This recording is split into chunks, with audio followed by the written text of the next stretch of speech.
आपल्या देशाच्या राजकारणामध्ये काही नेते असे आहेत की त्यांचा प्रवास पाहिला की एका राज्याचं पूर्ण राजकारणच समजून येतं.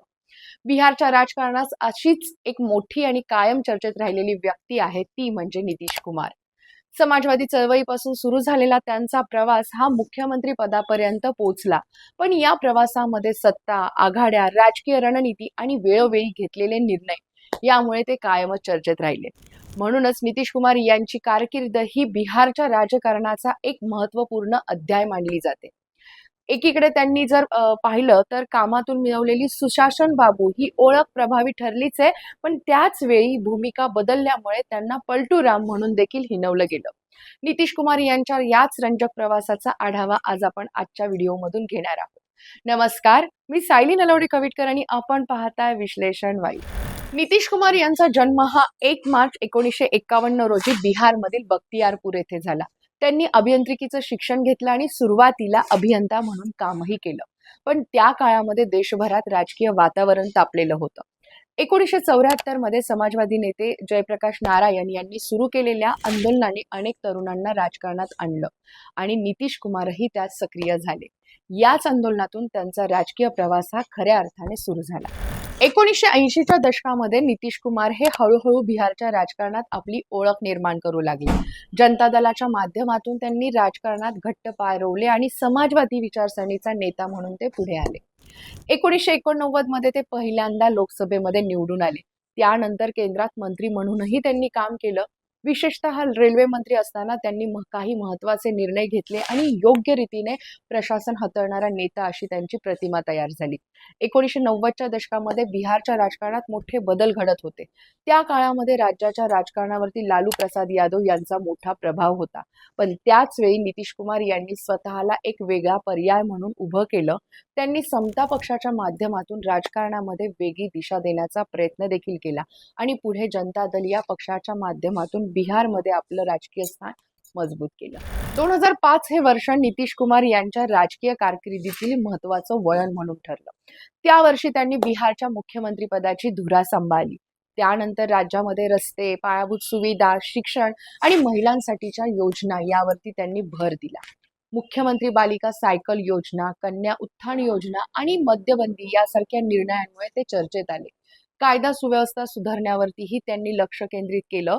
त्यामुळे बिहारमध्ये सुशासन बाबू अशी त्यांची ओळख देखील तयार झाली. राज्याची अर्थव्यवस्था आणि त्याचबरोबर ती पायाभूत सुविधा यातही मोठी प्रगती झाली. उदाहरणार्थ रस्त्यांचं जाळं वाढलं, वीज पुरवठा सुधारला आणि राज्याच्या प्रतिव्यक्ती उत्पन्नात लक्षणीय वाढ झाली. पण नितीश कुमार यांच्या राजकारणाची खरी चर्चा होते ती त्यांच्या आघाड्यांमुळे. कधी भाजप सोबत, कधी विरोधी पक्षांसोबत, तर कधी पुन्हा जुन्या मित्रांसोबत अशी त्यांची राजकीय समीकरणं ही वेळोवेळी बदलत राहिलेली आहेत. ज्यावेळेस 2013 मध्ये नरेंद्र मोदी यांना पंतप्रधान पदाचे उमेदवार म्हणून घोषित करण्यात आले, त्यानंतर त्यांनी राष्ट्रीय लोकशाही आघाडी अर्थात एनडीए सोडली.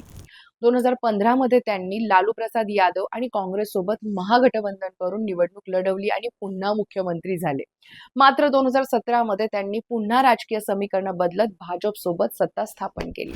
त्यानंतर 2022 मध्ये त्यांनी पुन्हा एनडीए सोडून महागठबंधन मध्ये प्रवेश केला.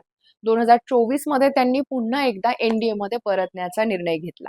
या सतत बदलणाऱ्या आघाड्यांमुळे देशाच्या राजकारणात त्यांना अनेकदा पलटूराम अशी उपाधी देखील देण्यात आली. विरोधकांच्या मते ही सत्तेसाठी घेतलेली राजकीय पलटी आहे, तर समर्थकांच्या मते ही परिस्थितीनुसार केलेली व्यावहारिक राजकीय रणनीती आहे. त्यामुळे नितीश कुमार यांचं राजकारण हे अनेकदा टीकेचं आणि चर्चेचं केंद्र राहिलेलं आहे. पण एक गोष्ट नक्कीच होती ती म्हणजे नितीश कुमार यांनी बिहारच्या राजकारणाचं स्वतःच्या भोवतीचं असलेलं वलय हे कधीही कमी होऊ दिलं नाही. 2025 मध्ये बिहारमध्ये झालेल्या विधानसभा निवडणुकीत एनडीएने ऐतिहासिक विजय मिळवला. महागठबंधनचं शब्दशः पानिपत झालं आणि नितीश कुमार यांनी 10व्या वेळेस मुख्यमंत्री पदाची शपथ घेतली. त्यामुळे बिहारच्या राजकारणामध्ये सर्वाधिक वेळा मुख्यमंत्री होणाऱ्या नेत्यांमध्ये त्यांचं नाव घेतलं जातं. मार्च 2026 मध्ये त्यांच्या राजकीय प्रवासात आणखीन एक महत्त्वाचा टप्पा आला. वयाच्या 75व्या वर्षी त्यांनी मुख्यमंत्रीपद सोडण्याचा आणि त्याचबरोबर ती राज्यसभेकडे जाण्याचा निर्णय जाहीर केला. 5 मार्च 2026 रोजी त्यांनी राज्यसभेसाठी नामांकन दाखल केलं. या निर्णयामुळे बिहारच्या राजकारणात नव्या नेतृत्वाची चर्चा सुरू झाली.